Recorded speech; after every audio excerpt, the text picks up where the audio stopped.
Hindi ko alam kung anong nangyari sa akin pagkatapos naming sumayaw ni Attorney Lexus. Noong namigay na kasi ang cruise ship ng mga drinks ay hindi ko naiwasang makainom. Out of curiosity. Ang tatamis kasi ng siniserve nilang inumin at hindi ko naman alam na nakakalasing pala iyon. Kaya inom lang din ako ng inom. Parang mabibiyak naman ang ulo ko nang magising ako kinaumagahan. Nasa isang kwarto na ako't nakahiga na sa isang sobrang lambot na kama. Napatingin ako sa sahig sa gilid at nakita ko roon ang isang Attorney Lexus na natutulog pa. Nakasuot siya ng makapal na kulay gray na hoodie at itim na pants. Parang bata lang siya sa pagkakahimbing niya. Tulog ka lang. Pinat ko siya sa ulo niya, parang aso at laking gulat ko na lang nang may kung anong bagay ang tumango sa gitna ng pants niya. Nasa paanan niya na yung kumot niya kaya kinumutan ko ulit siya. Lumabas ako ng kwarto namin at nagsipilyo na. Natigilan lang ako nang makita kong sarili ko sa salamin. May napagtanto akong bigla. Nagising ako sa isang kwarto kasama siya. Hindi kaya... Bigla kong nakapa ang katawan ko. Napanatag ako nang matanto kong wala naman akong nararamdamang pananakit sa kahit saan. Mahirap na. Hindi pa ako ready. At kung may mangyari man, mas maganda kung matatandaan ko. Napaagik-ik ako sa iniisip ko. Naalala ko rin yung bagay na tumango sa gitna ng pants ni Attorney Lexus kanina. Shh! Bigla akong natigilan nang may narinig akong kakaiba sa gilid ko. Buong akala ko may nakapasok na ahas sa banyo. Pero nagkamali ako kasi may umiihi lang pala sa bowl na nasa tabi ko. Pero teka, may umiihi? Napalingon ako roon. At napasigaw na lang nang makita kong umiihi si Attorney Lexus doon. Napasigaw ako ng malakas. Napasigaw din siya dahil sa pagkabigla niya ay naitutok niya sa akin ang kanya na naging dahilan upang sumirit ang ihi niya sa mukha ko. Deborah, on what happened in the bathroom? Ay Apollo. Pinigilan ko na siya sa pagsasalita noong nasa labas na kami ng hotel. Nakaupo sa buhangin, nagkakape at nakatingin lang sa malawak na dagat. Attorney Lexus, mabuti pang huwag na nating pag-usapan iyon. Aksidente lang iyon kaya alam ko namang hindi mo yun sinasadya. Pagpapaliwanag ko sa kanya. Malapit nang magbukang liwayway kaya ang ganda lang ng view sa harapan namin. Share lang din pala kami ng kape at nakikisaw-saw lang din ako ng pandesal sa kanya. Tumangutango siya. You did not see anything, right? Napalingon ako sa kanya at namula. Natawa siya. Ano ba? Sita ko sa kanya. Nakita ko kasi talaga. Deborah, what do you want to do today? Sadly, we can't rent the cruise ship again. It's already booked. Paliwanag niya habang kinakain ng kasasawsaw niya lang na pandesal. Hindi ko alam kung makain din pala siya ng ganyan. Pero sa bagay, yung kape nga niya ngayon, hindi instant coffee, kundi talagang galing sa blender at purong-puro. Ako ang pinagawa niya niyan. At nalula pa nga ako nang makita ko ang presyo ng beans na ginamit. Hindi ko matandaan pero parang kasama yata sa tae ng isang hayop yung beans na ginamit kaya ang mahal-mahal. Napatingin ako sa dagat. Parang nagawa na naman natin lahat kahapon eh. Medyo inaantok pa ako nang may sumaging bigla sa isipan ko. Parasailing! Tama! Magparasailing tayo ulit! Tinampal niya ako sa noo ng pandesal. Do you really want to die, you dork? Naalala ko bigla ang naging parasailing experience namin kahapon. Ginaya-gaya ko yung pagsigaw niya noong nasa ere na kami, pero binato niya lang ulit ako ng pandesal, kaya tinigilan ko ng ginagawa kong pangasar sa kanya. Sumimangot ako at napatanaw na lang sa isang bangkang naglalayag sa hindi kalayuan kung saan nakasakay roon ang isang mangingisda na nagtatapon ng lambat sa laot. May dumating na mga seagull, kaya kamuntikan siyang mahulog sa bangka niya. Rinig na rinig ko rin ang pagmumura niya. Napatingin sa akin yung mangingisda nang hindi ko sadyang matawa, kaya binalik ko na lang ang atensyon ko kay Attorney Lexus. Grabe, hindi ko alam na ang dami pala nating pwedeng gawin sa isang araw. Yung kahapon, parang ang haba ng naging oras. Tumangutango lang siya at maya-maya pa ay kinuha na ang papel at nagsulat ng kung ano doon. Ano yan?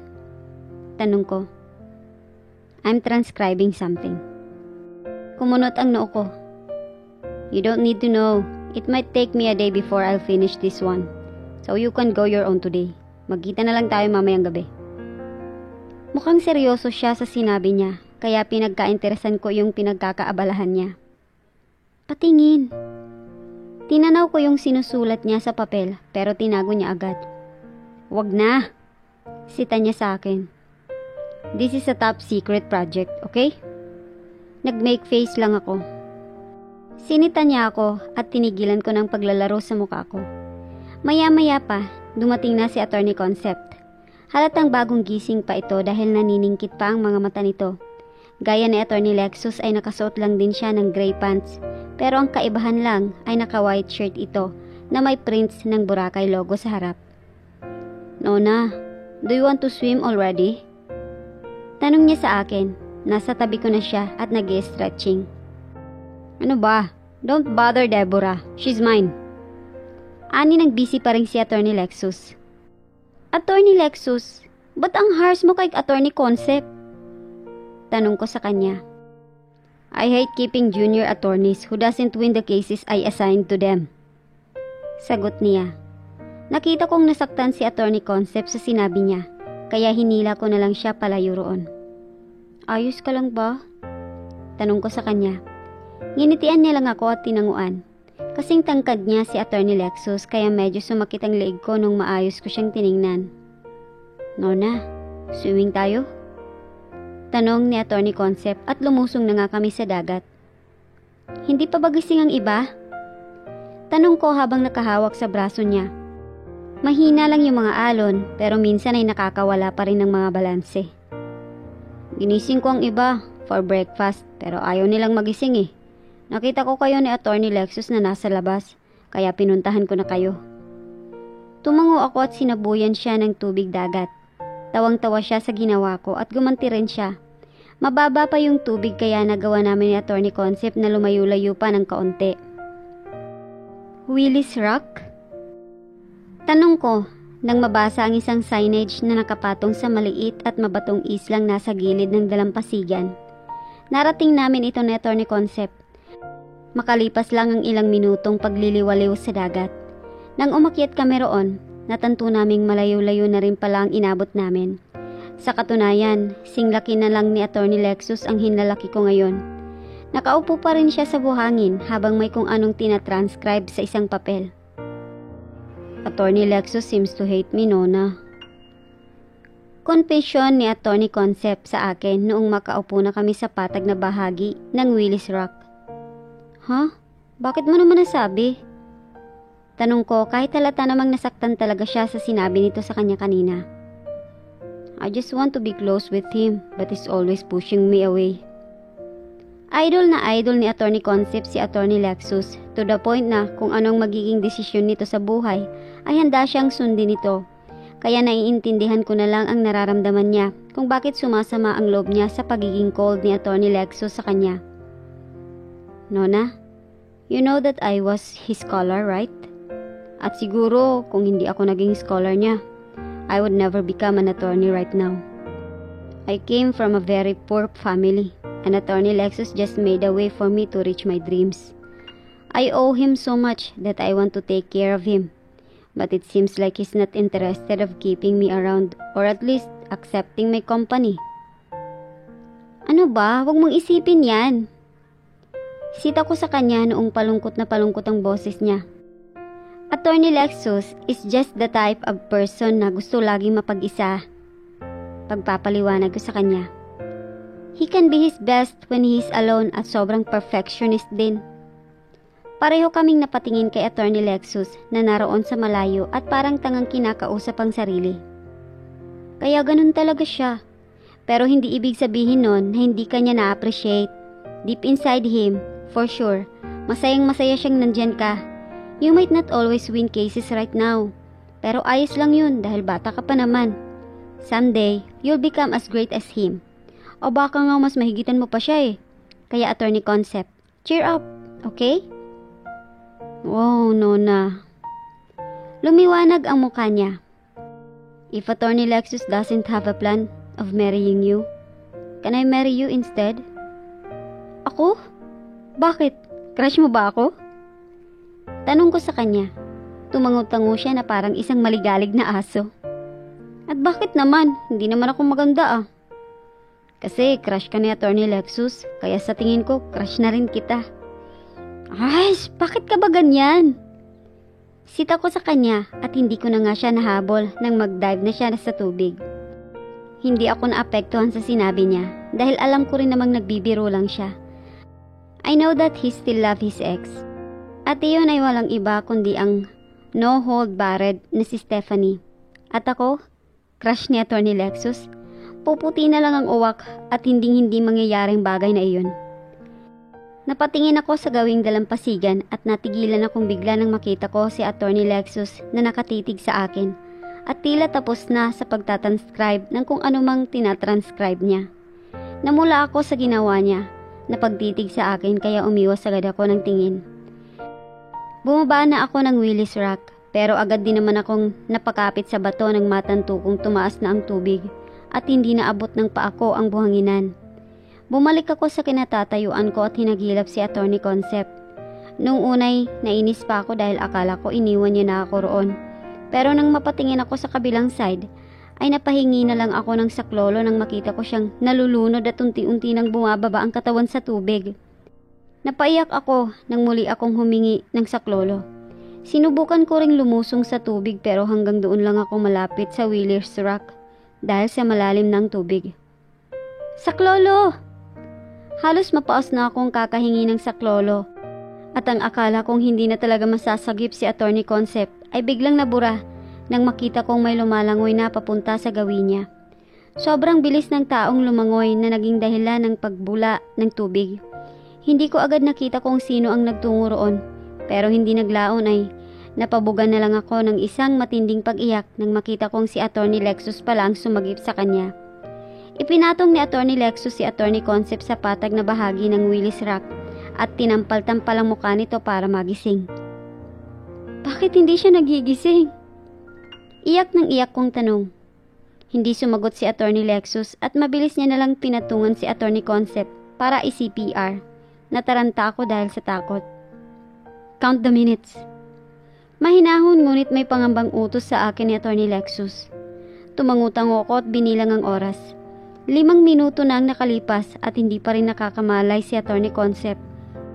Kaya nanginginig ako nang magbilang. You punk, wake up! Binilisan at nilakasan pa ni Attorney Lexus ang pag-CPR kay Attorney Concept. At nang umubod na ito ng tubig, ay mabilis niyang nilagay ang bibig sa tapat ng bibig nito para masipsip ang hindi nito maiubong tubig. Napaupo na lang si Attorney Lexus sa gilid nang sa wakas ay bumalik na ang ulirat nito.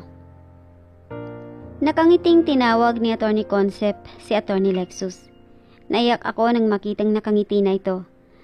At gaya ko ay tahimik lang ding napahugulgol si Attorney Lexus habang nakatalikod sa mas batang attorney.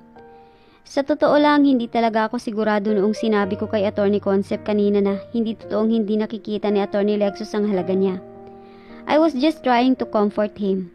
Pero sa nakita kong pagsagip niya rito, at walang pagod na pagtatangkang mag-revive ito, nakumbisi ko ang sarili kong tama nga ako. Attorney Lexus may look like the type of person who doesn't give a damn about everything. But surely, he's the type to take good care, value, and give importance to his people. Attorney Lexus, I prefer na huwag na lang ipaalam sa ibang nangyari sa akin. We are having fun here at ayaw kong masira iyon dahil lang sa akin. I prefer to, if huwag niyo na lang din kasuhan ng resort kung bakit hindi pa nila inalis ang Willis Rock. It is one of their greatest view here at kumikita sila dahil doon.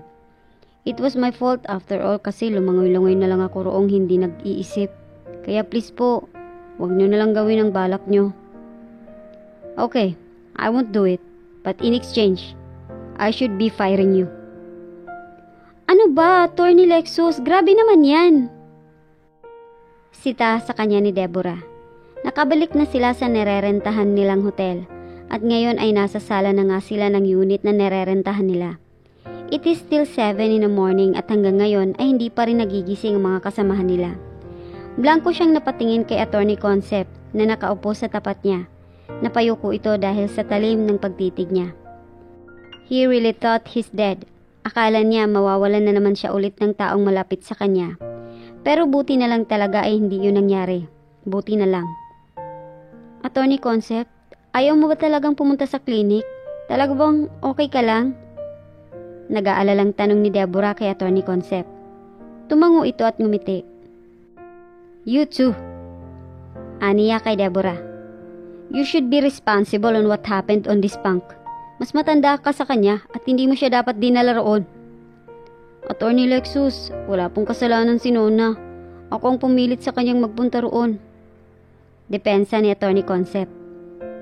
Defend each other and I'll fire the both of you. Turan ni Attorney Lexus na napatahimik sa dalawa. Nona, can you leave us for a while? I just want to talk personally to Attorney Lexus. Tumango si Deborah at umalis na. Blanco lang na napatitig si Attorney Lexus sa kawalan. Both of his arms and legs are crossed. He was still traumatized on what happened. He almost saw death again earlier. Bagay na ayaw niyang makita. Hindi niya na malayang lumapit na pala si Attorney Concept sa kanya. At huli na rin na mapasin niyang niyakap na siya nito. Attorney Concept cried heavily on his chest at nabato nga si Attorney Lexus sa ginawa nito. Papagalitan niya pa sana si Attorney Concept pero hindi siya makapagsalita. May namumuong bukol sa lalamunan niya. He thought he'll never get affected. Pero nang mas humagulgol pa si Attorney Concept sa dibdib niya, ay hindi niya namalayang may nakataas na palang mga luha sa mga mata niya. Don't dare to talk to me. Usal niya kay Deborah nang makabalik na siya sa kwarto nilang dalawa.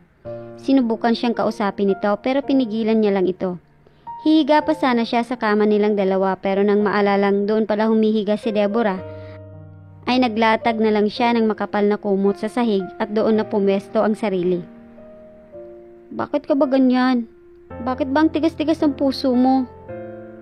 Tanong sa kanya ni Deborah. Nakaupo ito sa dulo ng kama at nakatalikod sa gawin niya. Alam mo ba ang sinabi ni Attorney Concept sa akin bago siya nalunod kanina? Na masama ang loob niya sa'yo kasi kahit anong gawin niyang pagtatangkang maging malapit sa'yo, tinataboy mo lang siya. It's better to have a hard than a soft heart that can easily be ruined. Sagot niya. Nakahilig ang mukha niya sa kanyang unan. Dinadantayan ng parehong kamay.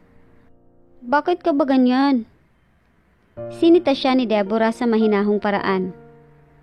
Hanggang kailan ka ba magiging ganyan? Sa tingin mo ba, lahat ng tao sa mundo sasaktan ka? Sa tingin mo ba, palagi na lang na may masamang mangyayari at paulit-ulit na lang na may mawawala sa'yo? Yes. Sagot ni Attorney Lexus. May namumuo na namang bukol sa lalamunan niya. Paano yan? Magiging ganyan ka na lang habang buhay? Yes. Sagot ulit niya. Ano ba? Umayos ka nga.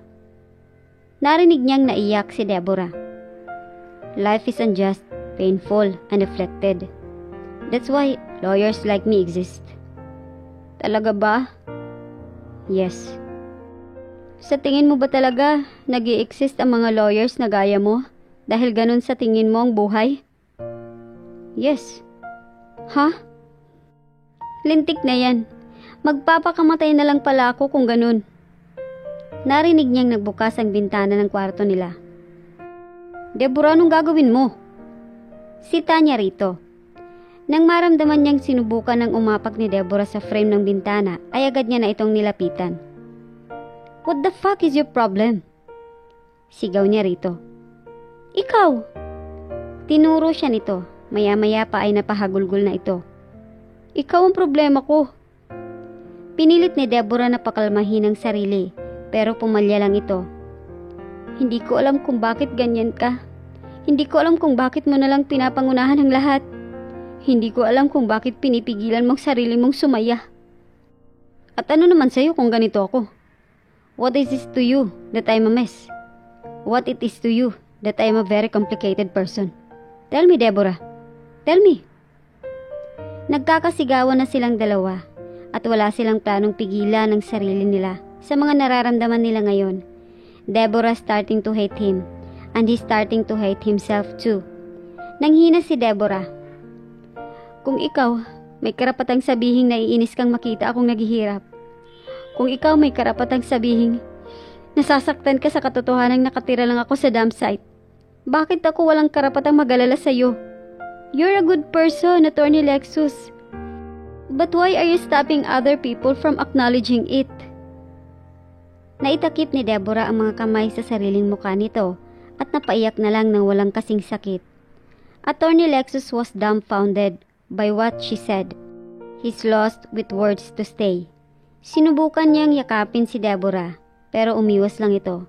Nanghina siya bigla at napaupo na lang sa tabi nito. Nang maramdamang hindi pa sapat ang sahig para huwag siyang mawala ng balanse, ay inihilig niya ang kanyang likod sa pader. The morning sunlight is pouring on them. Deborah is still crying and hearing it was just too painful for him. He hurts this girl who was just trying to save him. Hindi ko alam, Deborah. Hindi ko rin alam. He answered Deborah's question. At sa hindi niya mabilang na pagkakataon ay muli na namang may nakatakas na luha sa mga mata niya. All this time, Attorney Lexus Park knew that his heart was already hard enough for him not feel the pain. But why is that he's starting to get ruined again? Why is that he's starting to get be soft again? Tumabi sa kanya si Deborah at doon niya natagpuan ng sagot.